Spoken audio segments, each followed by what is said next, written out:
Ladies and gentlemen, today we got a guest as special as a freaking Schnitt in front of Spilka at the brewery, double-time Pinkas Nightmare Run champion, Polish Master Bartender finalist, and one of the first PU Tapsters in the world on this planet, Jacek Maliszewski. Hello, my friend. Hello, everybody. How are you doing, man? Uh, Pretty good. Pretty Pretty good. good. Thank you. Yeah. Okay, perfect. Hey, you were among the first Tapsters in the world. What's your number, man? Uh, I don't have number on my apron, but I think that it will be like 15. 15. Yeah. 15, that's like, okay, so 15, that's like you had groups of 8 people, something like that. So you were the second group who saw Yeah.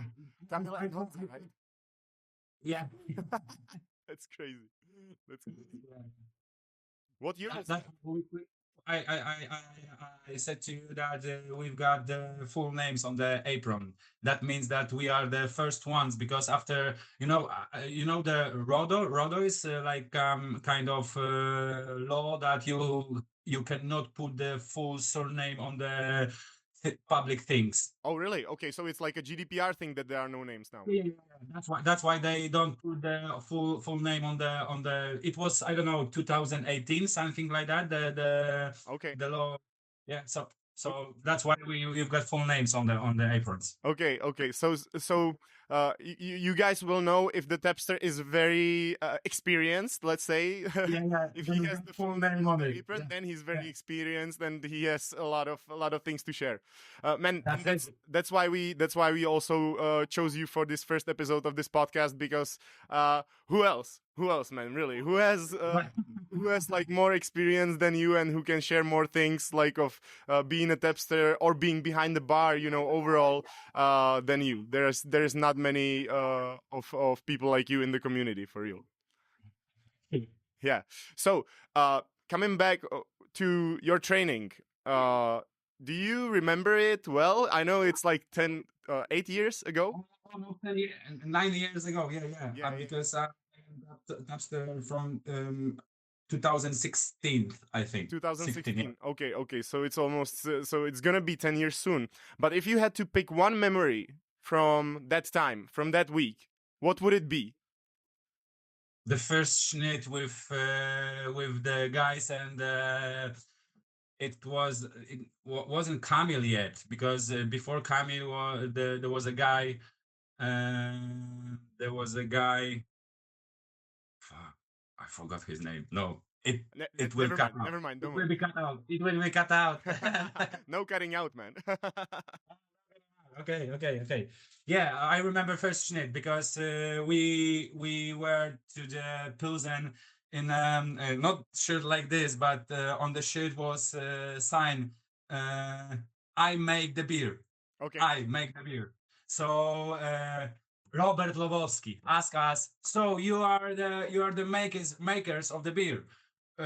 Yeah, we said yeah, because we actually, when we went to the Pilsen for the Tapster program, I already worked in Czeska for 1 year, so Mhm. I knew it, how to pour the beer. We were there like very very convinced guys, because we know it, what we do. Mhm.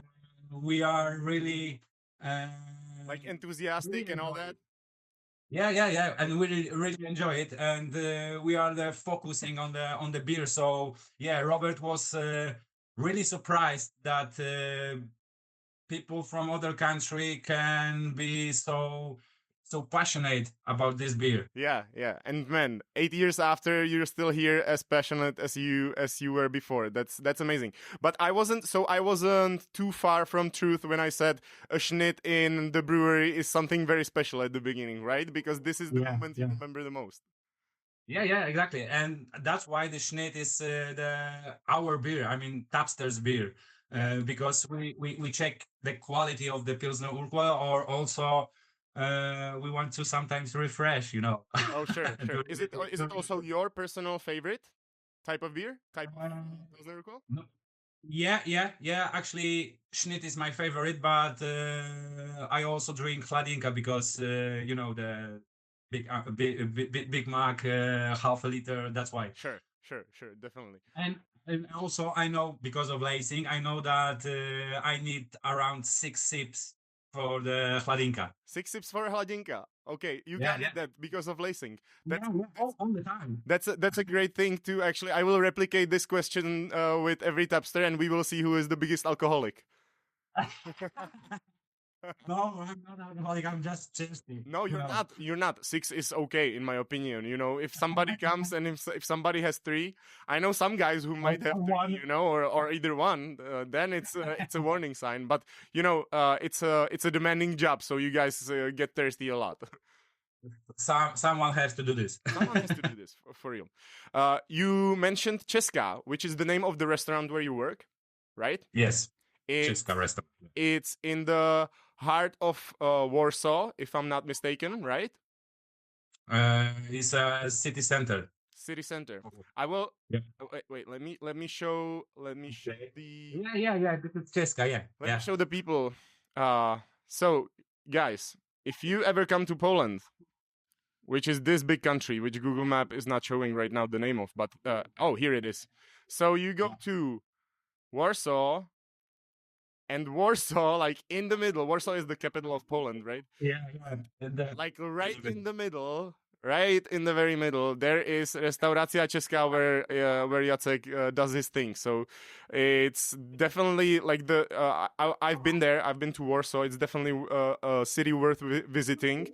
But you know, Česká is like in the very heart. So it's great. It's a great opportunity for you when you come there to swing by. I was gonna ask you one thing about Česká, the restaurant, because it's super interesting. I went through like these pictures, you know, that you have like when you visit the pub. This is what like your visitors or your customers post online about your pub. Yeah. And from like all the pictures, I was like, this is like one of the best Czech restaurants I've been to. Like from the pictures, just I would say this is like one of the best Czech restaurants because all the food looks very delicious. And it's very, very like Czech, traditional Czech food, you know, that you make there. Also the beer, of course, because of you and because of all the guys, it looks amazing. I have one question regarding this. When the owner was creating Česká, was it the intention to get the, you know, Czech customers or Czech culture like into downtown Warsaw and make this happen? Was it from the first sight, or did it happen like organically that it started like something and transitioned to something else? I think that the first thing was bring to Poland Czech beer culture, because my boss is like is Czech guy. He's from Ostrava. Okay. And he bring with him also the master bartender from 2015 from the Czech Republic. It was Jakub Śrubasz. I send you the pictures for this podcast, and then there is one picture. I'm standing with the guy cheering the Max, you know, and this is Jakub Śrubasz. He is my mentor. He showed me everything about the beer because I worked before Česká. I worked in a pub restaurant where we brew our own beer. Mm-hmm. So the beer was like in my job like from the beginning. But when I start work at Česká, and I met Jakub and my boss Mirek, I thought that this is the place that I really want to work because of first one, because of the beer, because the premium product that you know, this product don't need to prove anything to anyone. This is, you know what I mean. The product that's for itself through its quality. It proves itself through the taste, right? And through how it's done, how it's served, and what you expect. Yeah, exactly. When Jakub and my boss told me that we can pour this beer for 3 different way, and and every variant tastes different. I was so surprised, You were and I amazed. said, yeah, I was focusing like like a child on the toy, something like that. That's great. Uh, That's amazing. and I fully understand that. My boss told me that, Jacek, we have to sell the best quality of the beer, uh, the best quality beer, and it must be cheap Okay. because if you sell good quality beer and this is cheap, we've got so many customers who just want to visit, just drink a beer, and after that they can buy food, softs, and everything. But and this all of this can cost more, Yeah. and you can earn money on these things. But beer should be the best quality and Yeah. the cheapest one. Okay. This is actually a proven strategy for some pubs in This is downtown Prague. perfect content. Because This is because perfect content. downtown Prague you have like many pubs that just sell beer like very high price, you know, and so but they still don't earn like as much money as the pubs that sell beer on a lower price. Yeah, because they sell more beer. They sell food for very expensive price, and people are there. They will drink like 3-4 beers, and everybody will get a plate of dinner, and the restaurant Yeah, exactly. way more money. So it's a proven concept in downtown Prague. One of the pubs is called Uglaubicu, which still holds the price of the beer nowadays for a hladinka for like €2, something like that, very cheap for Prague, very cheap. But still the foods are way more expensive. Yeah, for example, Sladinka in Česka cost right now around €3.60. Mm-hmm. For example, in the old town in Warsaw, when you want to buy some beer, I don't know, in a restaurant, pub, whatever, and they just pour, I don't know, from the bottle or just simple keg, Mm-hmm. and you have to pay for this, I don't know, €6, something like that. Mm-hmm. So if customers know that in the middle of capital of Poland there is a restaurant that you can buy the perfect quality beer and it's cheap, Yeah. they will come. Yeah. Bro, we saw last year we sold almost 74,000 liters of PU. Wow. Uh, with Kozel, because we also got Kozel Dark in our outlet. 740 hectoliters. That's like very above average, like exceptional. I would say exceptional restaurant in Prague. Actually, 740 is like exceptional. Like that's literally like the best out of the best. And you do this in freaking Warsaw. Like how great is that? Exactly. Yeah. Can you imagine that on the when we opened the Česka in 2015, and we trying to explain everybody that this beer should be served like this way, Mm-hmm. because the quality, the taste, the aroma, everything is better. Can you imagine that on the first months, for example, ladies, they just bring small bottles of raspberry juice and straw in a woman's bag, because they know And they put it why. into the beer. Yeah, No. yeah, No way. yeah, bro. It's like a Polish style, because in Poland we don't have actually really good beers. Yeah. Okay, now it's changing a little bit. The situation is I can changing, tell, but man. I can tell. I've been there on vacation. you drank. Wasn't too great. Yeah. That's why people put some raspberry juice, because the beer is like shitty beer. Yeah. That's why Yeah. they wanna fix them. Yeah. In how way. So at the beginning people bring some own raspberry juice in a small bottle, something like that.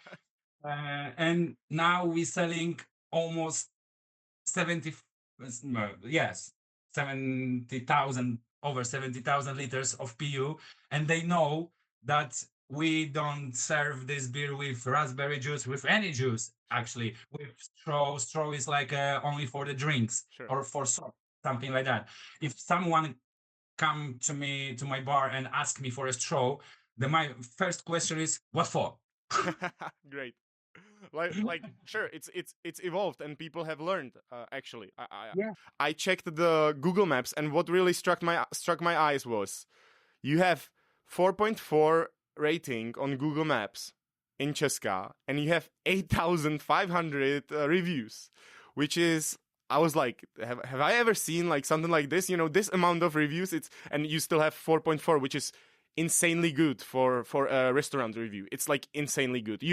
You know for sure if you use Google Maps that this restaurant is gonna be very, very exceptional. And I was looking at some other bars or pubs in Prague, and I tried to find some similarities, and I found Lokal Bílá Kuželka, the one downtown, Old Town. You know which one? I've been there. I've been there. Yeah, you've been there, so you know how packed the place is, and it's downtown Prague. It's like the heart of Europe and the center of beer world. Yeah. It has the same amount of reviews, and it has 4.5 or something like that. So it's straight up like the same thing. The same thing. Yeah. And I was gonna ask you, like, how did you manage to get so many reviews? Are just people doing it on their own, or did you make some incentive for them? Like you told them, hey, don't forget to leave us a review, because I think this is crazy. I think this amount of reviews is like really crazy good. We didn't actually nothing about the to promote our restaurant, because Okay. this is actually the place where the restaurant is. This is the city center, and everybody is walking through this path near restaurant. So it's like, if we open for example at 12, we after half an hour we've got full restaurant. It's not like we need to invite someone to our restaurant. They just come. Uh-huh. You know, if you sell good beer, good food is served very quickly. Uh-huh. Because it's like you don't have to wait for the dinner. I don't know, half an hour. Okay. It's like it's prepared before, and you know, it's like very, very fast. So people come to our restaurant, eat, drink, go out, and next one comes. So every time, for example, Saturdays or weekends, it's like we start at 12. There is a queue at 1 o'clock, and the queue is for all day. The people waiting for the table. I don't know. I'm trying to understand that, because you know for example, I will never stand in a big queue waiting for the food. Me neither. I hate that. Like, I couldn't imagine that, even if the restaurant was so good. Yeah, exactly. Yeah. I'm trying to understand that, and my explain is like, you know, this is the best beer in the world, so that's why they came here. That's why. Probably because, like, my reasoning behind it mentally is because Poles kind of have cultural similarities, and we are kind of close to each other, you know. So I think Poles, they are aware that their beer is not too great, and they are aware that there is a country right next to them which has possibly the best beer in the world. So that's maybe why the queues, you know, and you sell it for a lower price, which is you know, you can't debate that this is, you know, like, people. Yeah. Okay, that's really interesting. I didn't know you guys had this such business model of actually selling the beer kind of cheaper and then selling the food for more expensive, and then your turnover during the day of the customers must be crazy. You're basically full throughout the whole day, right? Yeah, exactly. I was then my next question is kind of irrelevant, but I was gonna ask you, working at the restaurant, because I kind of worked at the bar for 5-6 years when I was in college, and there were two types of days. We either had like full, like mayhem, chaos, everything was chaotic, and it ran like this. You know, this happened, and the shift was over. Or we had like semi full, I would say, half the tables, and it had a tempo, but you could still manage things, and you could still like handle that, and the restaurant still earn some money. And there were two types of bartenders or staff. One of them liked the calm, bit of like slight tempo, and one of them, which was me, I liked the brutal chaos Me because too. it ran Me like too. Because the time is running. Then you don't watch. You don't look at the watch, so you are just doing what you do, and you just said that the shift is over, just like that. yeah. It's better for me because I don't feel like I'm tired or something like that. Of course, I'm tired, but after the shift, it's wow. You It's don't have time to think better about like being that. tired during the shift, right? You don't have Yeah, time to think about things like being yeah, tired yeah, or yeah. anything like that. You I just love, I love shit like this. I hate moments that I don't do anything because there's no customers. I did everything on the bar. I clean every glasses. I wash every max and something like that. yeah. But it's only I don't know Monday, Tuesday. That 2 days in the week. After that, it's like all the time is full. For example, if someone wants to reserve book the table at our restaurant, for example, for Saturday, uh, uh, the guests have to call on Monday or even on Sunday to book the table on Saturday next Saturday. So we've got This much in advance. Okay, okay. Yeah, uh, I can imagine then for you there's almost no days like calm tempo. It's just just straight rush. yeah. Yeah. What was your worst shift ever? The worst one that you can remember. Can you describe it? Uh, I think that it was one situation when I need to kick the guy out from the restaurant. Really, Too it was drunk? like he Too was drunk? like totally drunk, Mhm. and he was extremely rude to my colleagues, to my female colleagues, and also to the other guests in the restaurant. Mhm. I What did you do? How it happened? Did you I did you grab him on the clothes and bring down to the restaurant and kick him out. really Really, yeah. just But after that, when I come back, because I was a little bit nervous, I have to go smoke cigarette sure because understood? I need to calm down after that situation. Yeah, But when I come back upstairs, people just clapping.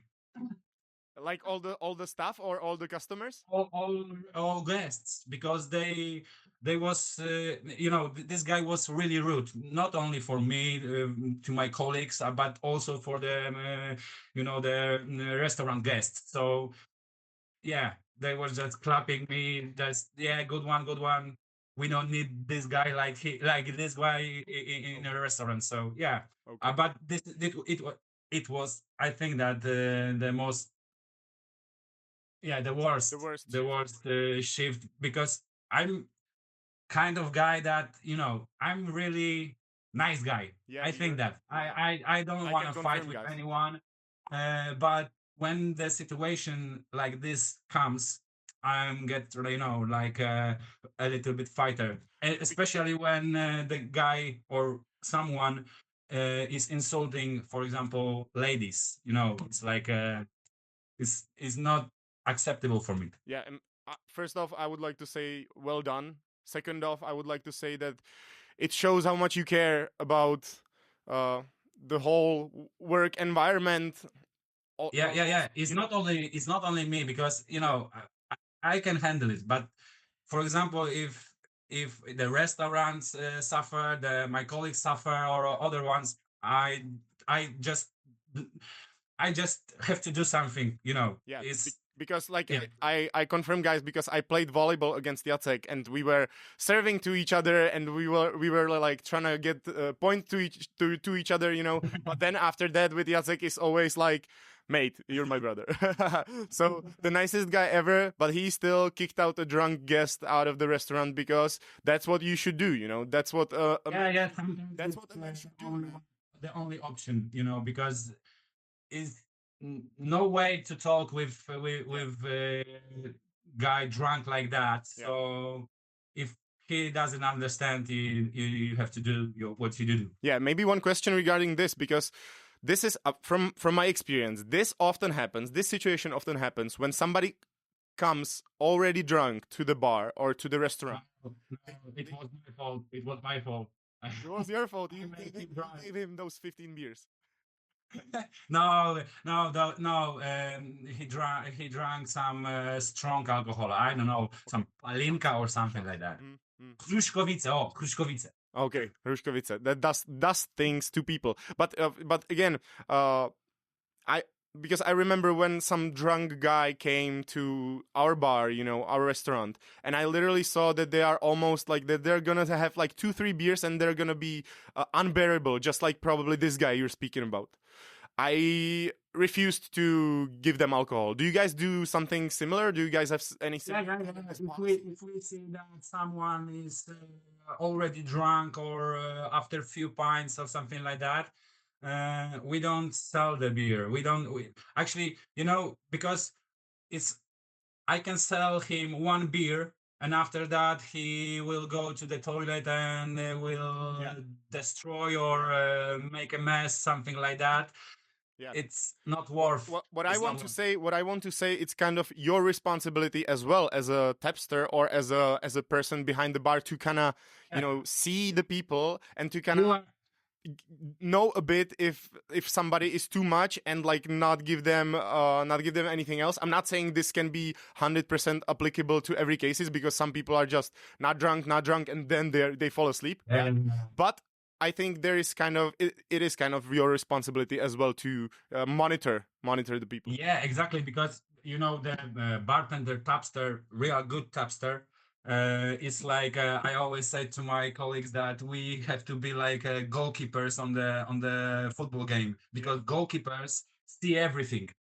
Actually, see everything, every action, every people. So we need to be like them, because we need to fix some problems. We need to sometimes shout on the waiters, come on, take this beer, because it's like a typical shift. Except the goalkeeper goalkeeper in football game is like, except the goalkeeper in the football game is like the most annoying position. Nobody wants to be that, most boring. But being a tapster, that's not boring at all. Yeah. But do you know Szczęsny? Oh yeah, Wojciech Szczęsny. Yeah. last game he wasn't bored. No, definitely not. Sometimes it happens, man. Sometimes it happens. Yeah. Back to you're saying that basically your 90% of your shifts look like mayhem, people the whole time, like crazy. How do you stay healthy, man? Because I remember myself behind the bar, and when these shifts came along, like I barely got any food during the day. Like barely any food, because there was just no time for that. I'm usually got like 6-7 schnitz on the way, which is not the healthiest snack ever. Usually got like 5-6 cigarettes just for a quick pause, and also I didn't wear any proper sneakers, so I probably walked like 10,000 steps during the day in like the shittiest shoes. But I was 20 back then, so like my body didn't care. But let's be honest, we're not 20 anymore. So how do you manage this? I'm pretty old. If you, I didn't say that, man. I just said we're 20, which is. I am kind of Robocop. Because I've got fake hips. If you know that. I know. I've got fake hips. It was I don't know. I can't remember. 2000.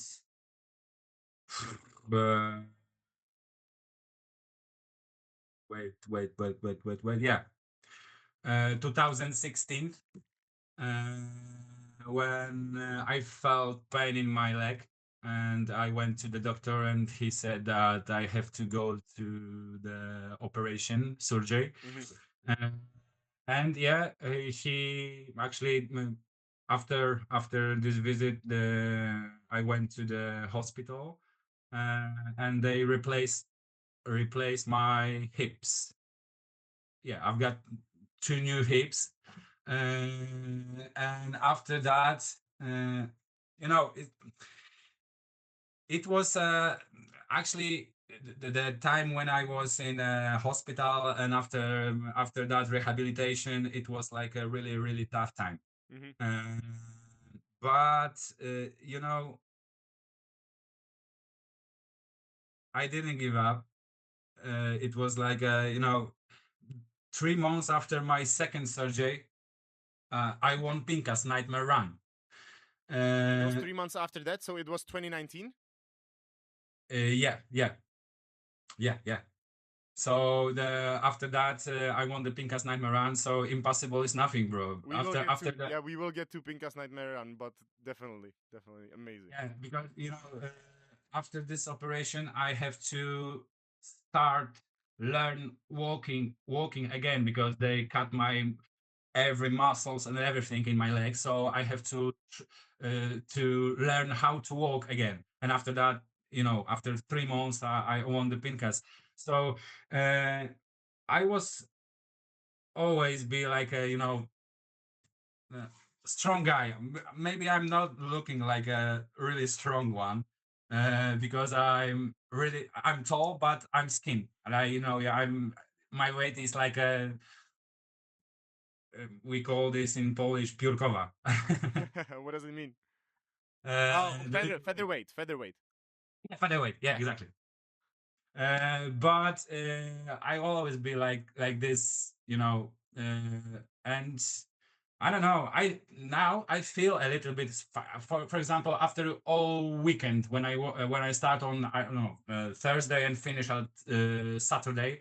Yeah, at Saturday night I feel feel all these shifts because you know Yeah, that just like you said we are not young anymore. we can't stop the time, right?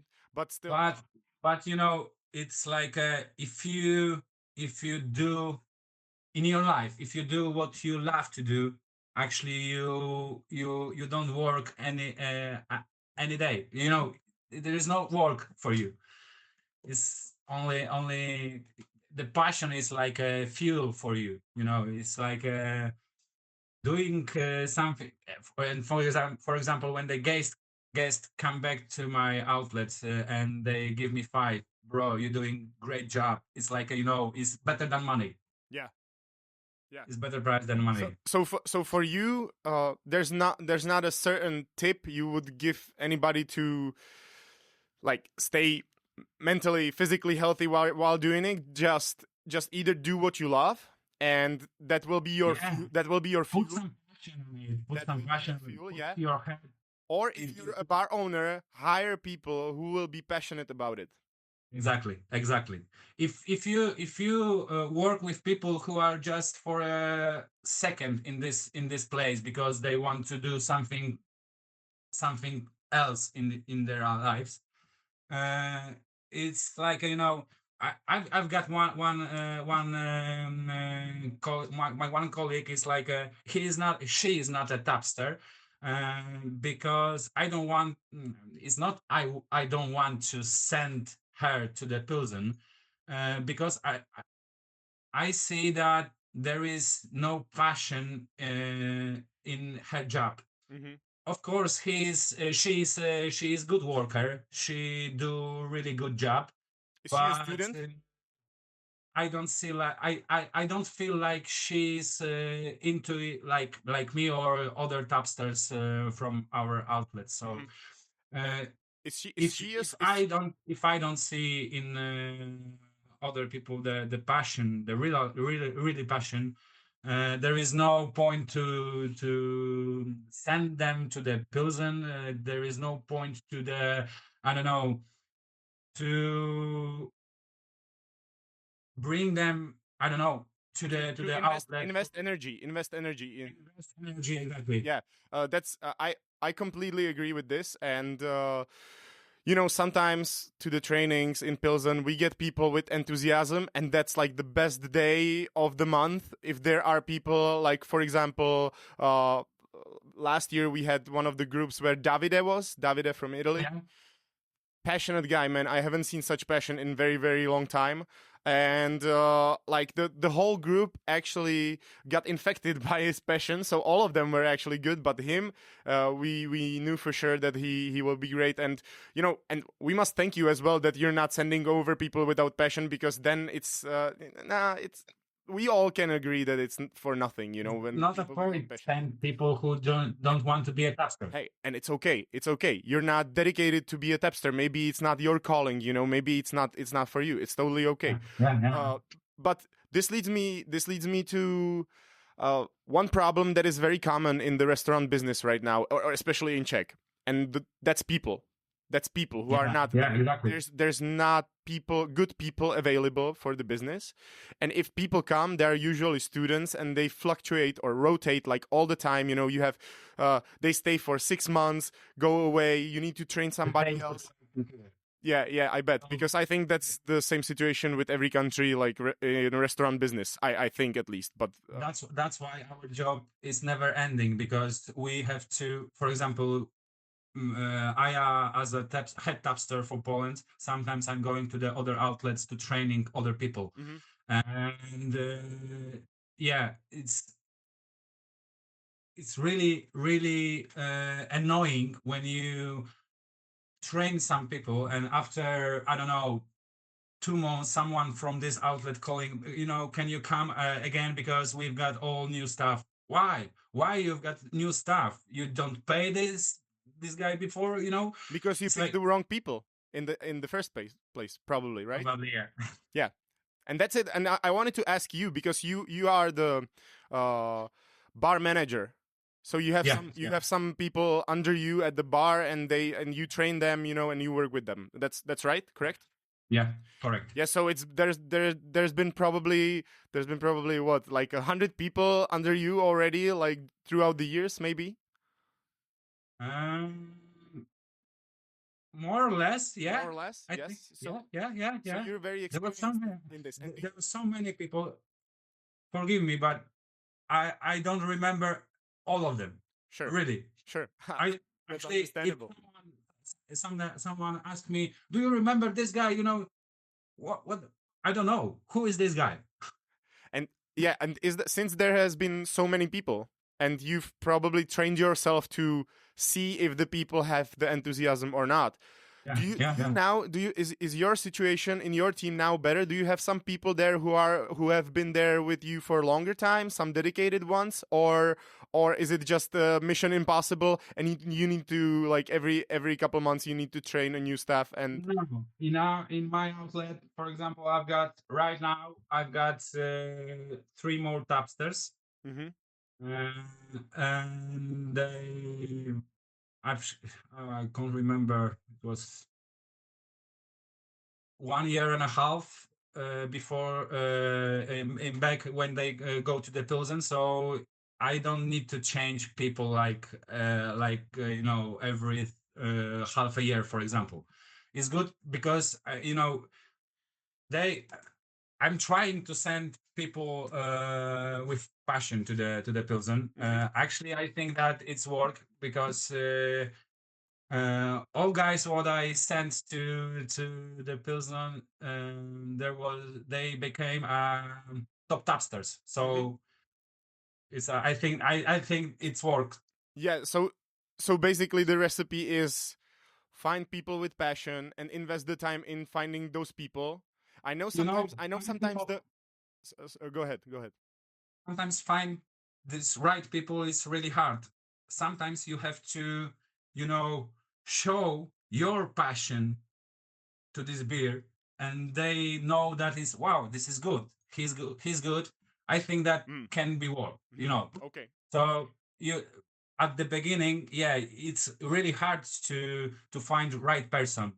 At the beginning, you have to show them that you are the right person on this place, because you're passionate, you put some heart, you're doing what you do, and you're doing with love, with commitment, something like that. And this is actually very true, and this goes along with, as I said, how Davide and his group during the training, his passion got contagious to others. This is what works. This is what works actually. I remember when I was at some, we were doing as well like weddings. You know, we were doing like a catering, and I saw some guys who were really good at cooking, and they were really passionate there. You know, and they had passion for everything, to make everything like work and to have all the dishes clean, you know, and they were really precise in everything you need to do as a cook. And I really admired them, even though I was 19 years old and I didn't know what the heck I was gonna do with my life. You know, I admired those guys, and maybe I stayed a couple of years for those guys as well, for the same company, because, you know, they were there, they were holding it together. Yeah. So this is, I think this is like, it works. Yeah, it's a crucial role for you as a tapster, bar owner, like senior staff manager, whatever you want to call it, just to be inspirational to the younger people. And if they see it, if they see your passion, there is likely a chance that they will get contagious. Or how do you say it? Yeah. Great. Biggest tip you ever got? Oh God. It wasn't in Czeska. It was in before, when at the beginning, because it was the kind of cocktail bar, like you know, underground, something like that. And there was one guy who bring two beautiful like a party place. Yeah, something like that. Yeah, and there was one guy who bring two beautiful ladies in front of the bar, and he asked for the two drinks, but I didn't notice that these girls are with him, and I asked him, why you order these two drinks, you are alone. And he just grabbed these girls, and we just start talking about the everything. Actually, we spent talking, I don't know, 2 hours in the almost nightclub, where the music was so loud. We still talking. And after that, he put 2,000 zlotych, which means I don't know, 500 euros. Okay, 500 euros. Okay. 500 euros on the table, and he said, "This is for you." And it was like I don't know, almost 20 years ago. And the inflation, for example, on this time, I earned for 1 month around, I don't know, 400 maybe for all month. So it was your monthly wage. Yeah. Okay. Just for a talking, just for a, you know, connection, you know, with this guy. It was really, really fun. That and you just talked about anything. Yeah, about everything. The football, about the ladies, about the beer, about all the situation. You know, it was like just talking. And sometimes, and you know, and sometimes this just happens, right? I remember being behind the bar. Sometimes somebody comes and you just connect with them like from the start, because I try to when I was behind the bar, I tried to talk to basically everybody, to have a quick chat if I had time, you know, if it wasn't full. And if I had time, I had a quick chat with everybody, and sometimes somebody like really connected, and then it lasted for long. And I remember, just like you said, those were the biggest tips, of course, obviously, because those people felt the best at your bar. So I would like, my personal advice would be for everybody to if you have time, start a bit chat off with the chat off with the customer. Why not? You know, you can start with everybody. If you're a social person, it's like this. Nothing. It costs nothing. It costs nothing. It can bring you your, I don't know, friendships, money, everything. Exactly. Not and we're not speaking only about the tip as like money wise, but the person, he probably came back to the bar to see you. I assume, right? Exactly. First time when you visit the pub, you visit pub because you want to drink, eat, or see the pub. After, when you go out and when you come back, you go back to this place because of the bartender, because the waiter, because the good food, good drink, something like that. Something is making you that you have to go back on this place, because before you felt really good on this place. So that's why. Yeah, and I loved how you mentioned friendships as well, because you actually make friends when you're there with the customers, and you know, and then you stop working at the bar, but you still have the people that are left in your life, which is Yeah, it's that's you know, priceless. I think that this this is one of the best thing in this job, that you can meet so many interesting people. Some of them are staying in your life, some just pass, you know.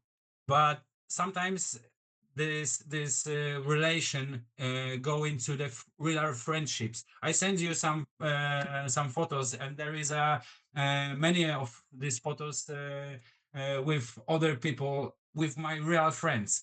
This is when I looking at this picture and see these people, these guys with me. This is like back to my back memories and something like that. And I'm always smiling, always. Yeah, For example, there is one guy from the Czeska with the big bread. This is my really, really, really, really good friend. He is not working with me at Czeska anymore, uh-huh. but he is also Tapster, and he's working in Gdańsk. There is also Tankowna bar. It goes Riverside. And he also sell the Pilsner Urquell straight from the tank. So it's not like we start in 2016, and we are still doing this thing because we love it. Just love it. Do you go visit? Yeah. Every we see each other at least once a year, because this is 400 kilometers apart. Yeah, uh, yeah, Sometimes I've got family, he yeah, has sure. a job, so everyone have to do some things during the week, during the all year. But we always trying to find time to meet each other and Yeah, have some fun time. yeah. You know, this is you have a person who stayed in your life who you go visit to Gdańsk like every once in a while, just because of work and just because of being nice to people. That's Yeah. so the takeout from this all would be just chat with people and try to be nice to people, and something will happen. Something good will happen to you, actually. Always good. If you give some good to the others, the good come back to you. So So I couldn't leave this podcast without speaking about Pinkas Nightmare Run. I could not, because we have the ladies and gents, we have the champion himself. Oh, okay, the butterfly. Yeah, we will be speaking about the that. butler. But because there are probably some people who don't know what it is. Pinkas Nightmare Run is an annual race of tapsters in the heart of Prague, in one of the oldest pubs in Prague. The first pub that served Pilsner Urquell straight from the barrels. And that's why back in the day, the staff had to walk from the basement, because the barrels were in the basement, up 45 stairs up there with the Second pints, floor, yeah. and they were crazy, very tired. And to commemorate this event, first high quality beers on the table, Pilsner Urquell makes this annual event where tapsters like Jaca and many tapsters from the Czech Republic and from all around the world, they meet to compete and to run up the 45 stairs with 10 pints of beer and see who is the best and who is the fastest and who brings the nicest beers to the table. Exactly. So basically, you were first in 2019 and you were first in 2023, right? Yeah. Yeah. That's this accomplishment is like, how high do you rate it in your life? How high to rate it? Yeah, how high do you rate it, like, in your life accomplishments? Because you are one of the few, you are probably the only international tapster that has ever won this, Yes. right? Because there were Czechs winning it every year. Yeah. How high do you Yeah. rate it? How high is it in your life? For I'm really, really, really, really happy that I won twice this race. but it's not like a competition that you have to win. It's like it's good opportunity to spend real good time with real good tapsters, with our real good bartenders from the Czech Republic, Slovakia, and other countries in all the world. But it makes me proud, really. It makes me really proud because for example, here in Poland, it's not like a big prize. You won the race with the beers, whatever. What people really don't care about that. But when I spoke to them that this is, I am the champions of the world. If we talk about that, because there is a tapster from Japan, from Korea, and other countries from all world. So yeah, I am champion of the world, and Yes, you are. yeah, it makes me proud. Even people don't notice like they should it.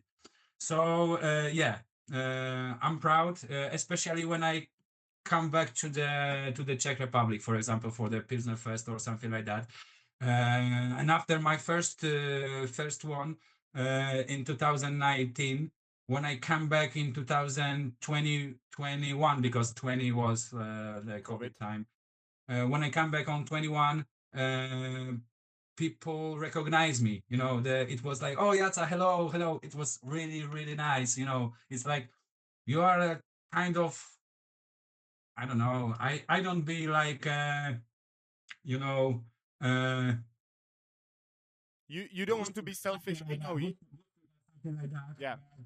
You are I- after this one, I am kind of, I don't know, kind of legend. Yeah, you are. You are. Has anybody ever won twice apart from you?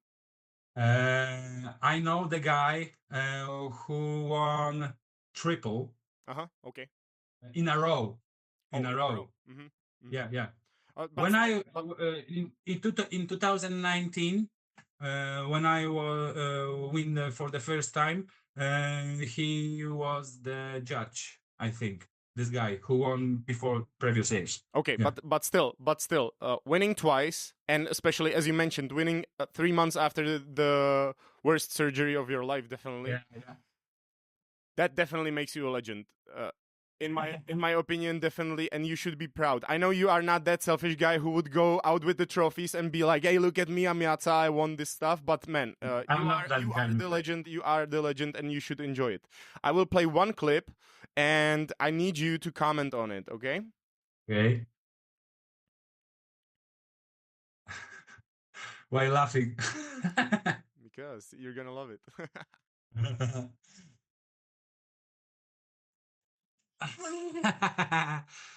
Okay. You can comment it. You can comment it after, but we can go through it. Oh wait, I'm gonna turn on the sound. And this is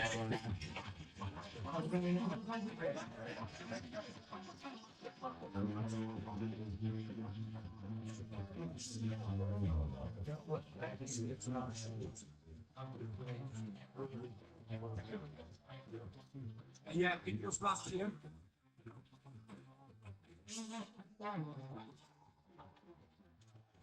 I always do this like standing like this one. I don't know why, because I can. That was the greatest pose. Greatest pose. But what happened there? Because you were fast. You had probably the fastest run, right? Because just so other people know, the judges, they score the time, which is Yeah. objective, right? When you enter the Second floor, yeah. room up there, it ends and the time stops, and that's your time. But then you get additional extra seconds for what your beers look like, because you have to sprint up the stairs, so you spill a lot of beer on the way. You get plus 6 seconds, so your time running up was the fastest, wasn't it? Yeah. Yeah, and then for what did you get these 6 seconds? Because if I go back to like these beauties, man, these beauties, they look amazing. Yes, it depends on the judgments, I think. Because some for example, last year there was a guy, I can't remember, Victor or someone, some Tapster. Yeah, and he, I think that his beers look so amazing, really, really good Was it when he Victor? came. Was it Victor from our Tapster group? Yeah, Victor Victor Sørensen. Yeah, Storesen from Norway. yeah. Yeah. And he had so beautiful beers, but he collect, I don't know, 8 or something like that penalty points. It was really, really misunderstanding for me. I don't know why, but yeah, it depends on judgment. So Yeah, I mean, yeah, those are the judges. There's nothing we can do about it. But in my honest opinion, these beers look very great. You know, we've been there. We recorded this actually, and we saw all the beers being brought up there, and these were one of the best ones. So you got third place last year, which is a great last year, accomplishment. Great accomplishment as well. And I think all you guys did an amazing job. Actually, there was like 4 or 5 of you in the final. So you basically like really proved that international Tapsters are as good as Czech Tapsters and sometimes even better. That's the point. That's the point. Exactly. Okay. Amazing, Jacek. I think we have an hour and a half now. So we are running a bit out of time. Yeah. But we've gone through a lot of interesting topics. I know you have a lot more to speak about, but we have an hour and a half, so we will stop it here today. But I can assure people that we will have you on some episode in the future, because there's, we have one of the professionally oldest Tapsters, and he has so much knowledge to give you guys that it's gonna be for another hour and a half, or maybe for another 4 hours, because Jacek always has very wise words to say about the job. Is there anything else you want to say to the rest of the community? And is there anything you would add to the end? One advice: do what you love to do. Put some passion, put your heart into it, and it will always give you a really, really good moments back. Really, always. That's all that's needed. Thank you so much, Jacek. Thank you so much for being here today. Thank you so much for your honest answers, as always. And I'll be looking forward to seeing you on the next episodes in the future, and especially seeing you during the next Pinkas Nightmare Run, because we need good representation for our international group. I will do my best. Thank you so much, man. See you. Thank you. Bye. Bye-bye.